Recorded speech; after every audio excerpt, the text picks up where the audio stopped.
নমস্কার বন্ধুরা, Prius cooking ব্লগে আবারও একটি নতুন রেসিপিতে আপনাদের সবাইকে স্বাগত জানাই। আজকে আমি আপনাদের সঙ্গে শেয়ার করব টকঝাল মিষ্টি আমের রেসিপি। আজকের রেসিপি গুড় আম।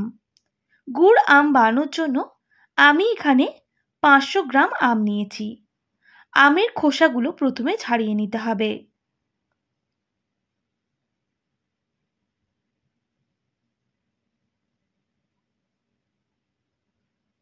তো বন্ধুরা, একটু লক্ষ্য করে দেখুন আমি কিভাবে আমের খোসাটা ছাড়িয়ে নিয়েছি। এইভাবে সমস্ত আমের খোসা ছাড়িয়ে নিতে হবে। প্রথমে কিন্তু আমটা পরিষ্কার করে ধুয়ে নেবেন। সমস্ত আম ছাড়িয়ে নিয়েছি। এবার আমগুলো কেটে নিতে হবে।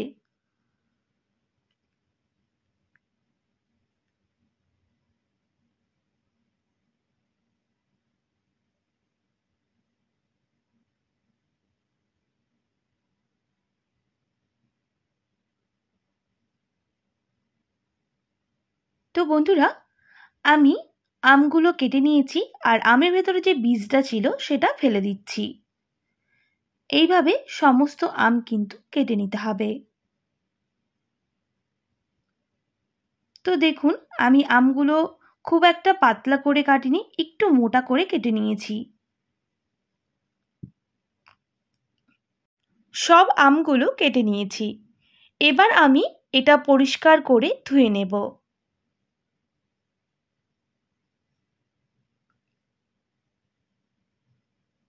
এইভাবে গুড় আম বানালে আপনারা সারা বছর সংরক্ষণ করেও রাখতে পারেন, নষ্ট হয়ে যায় না। তবে টিপসগুলো ফলো করলেই কিন্তু আম নষ্ট হবে না, গুড় আম অনেক দিন পর্যন্ত রয়ে যাবে। প্রথমে আমি পরিষ্কার জলে ধুয়ে নিয়েছি। এবার ওই পাত্রের মধ্যে আবারও বেশ কিছুটা জল নিয়ে নেব আর দিয়ে দেব 2 চামচ ভিনিগার। ভিনিগার দেওয়ার পর আমগুলো ভিজিয়ে রাখবো প্রায় আধ ঘন্টা মতো।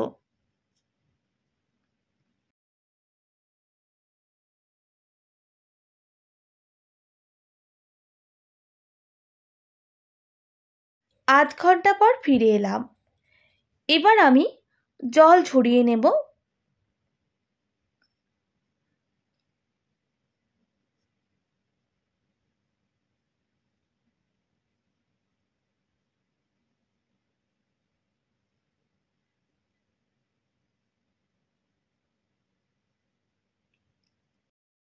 তো বন্ধুরা, আমের জল ঝরিয়ে নিয়েছি। এবার একটা টিস্যু পেপার ব্যবহার করে আমগুলোকে খুব ভালো করে মুছে নিতে হবে, যাতে আমের এক্সট্রা কোনো রকম জল না থাকে।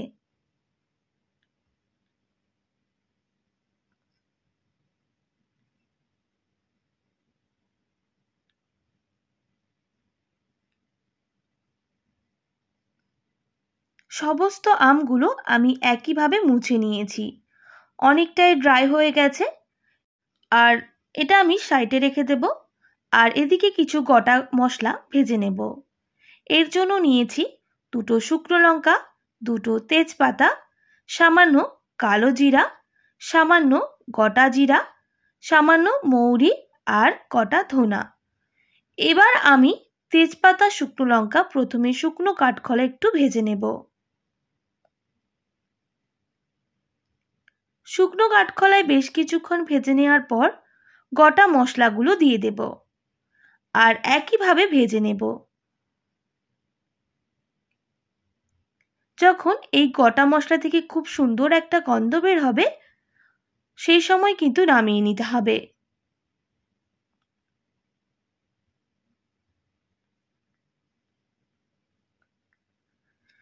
গোটা গরম মশলাগুলো খুব ভালো করে ভেজে নিয়েছি। এবার আমি নামিয়ে নেব আর ঠান্ডা করে নিতে হবে। আবারও ওই কড়াইয়ের মধ্যে দিয়ে দেব ছোট বাটির 1 বাটি জল। এরপর দিয়ে দিতে হবে আখের গুড়। আমি যেহেতু 500 আমের ব্যবহার করেছি, সেক্ষেত্রে 700 গ্রাম গুড় নিতে হবে। গুড়টা খুব ভালো করে একটু জাল করে নেব।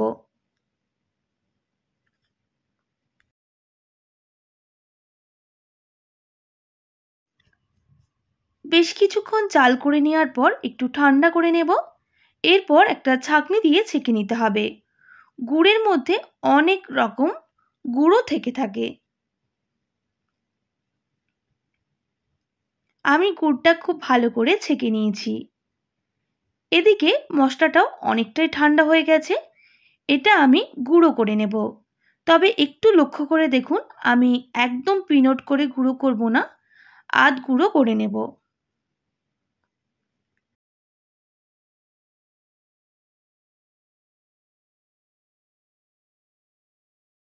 আপনারা চাইলে হামাদিস্তায়ও গুঁড়ো করে নিতে পারেন। আমি শিল নোড়াটা ব্যবহার করছি। তো বন্ধুরা, ঠিক এইভাবে গুঁড়ো করে নিতে হবে।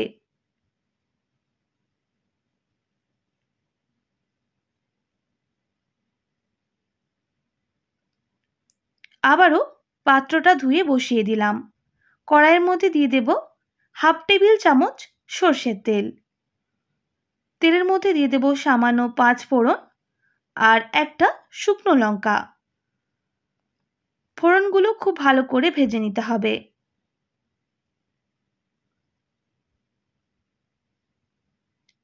ফোড়ন থেকে খুব সুন্দর একটা গন্ধ বের হলে আমগুলো দিয়ে দিতে হবে।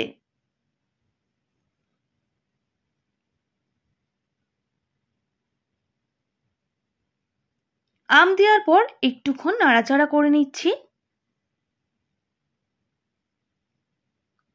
এরপর দিয়ে দেব স্বাদ অনুযায়ী লবণ।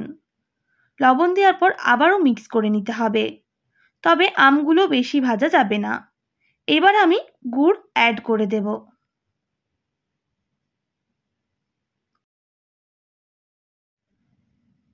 আমের সাথে গুড়টা খুব ভালো করে মিক্স করতে থাকবো। আর একটা কথা, আপনারা কিন্তু গ্যাসের ফ্লেমটা মিডিয়ামে করা যাবে না, হাই ফ্লেমেই এটা করে নিতে হবে।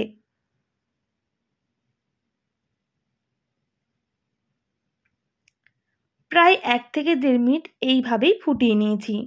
আমগুলো কিন্তু একটাও গলে যায়নি। অবশ্যই হাই ফ্লেমে করলে একটাও আম গলে যাবে না, আর গুড় আমটা খুব তাড়াতাড়ি রেডি হয়ে যাবে। আর যেহেতু আমি ভিনিগার জলে ভিজিয়ে রেখেছিলাম, তাই গুড় আম একটাও গলবে না, এইভাবেই কিন্তু কুক হয়ে যাবে।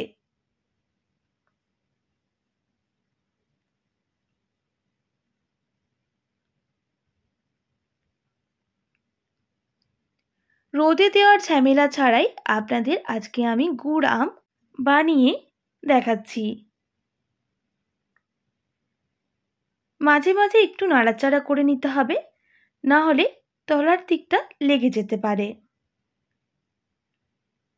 তো বন্ধুরা, কতটা কমে এসেছে আপনারা দেখেই বুঝতে পারছেন।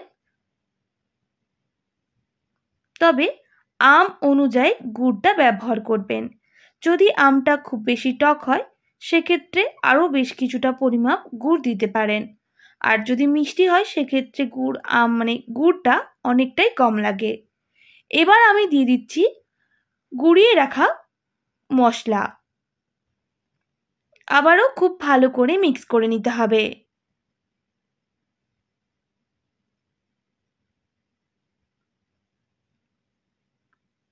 ঘরে থাকা উপকরণ দিয়ে ঝটপট গুড় আম হয়ে যায়। রোদে দেওয়ার ঝামেলা ছাড়াই আপনারা 1 বছর ধরে সংরক্ষণ করে রাখতে পারবেন। সেক্ষেত্রে কাঁচের জারে রাখতে হবে। তো বন্ধুরা, গুড় আমটা কিন্তু অনেকটাই রেডি হয়ে এসেছে, আপনারা দেখেই বুঝতে পারছেন।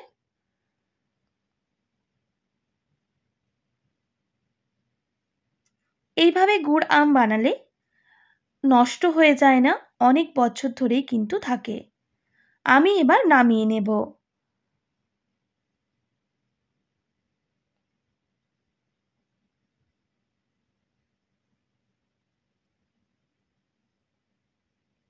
তো বন্ধুরা, দেখতে কতটা সুন্দর আর লোভনীয় হয়েছে।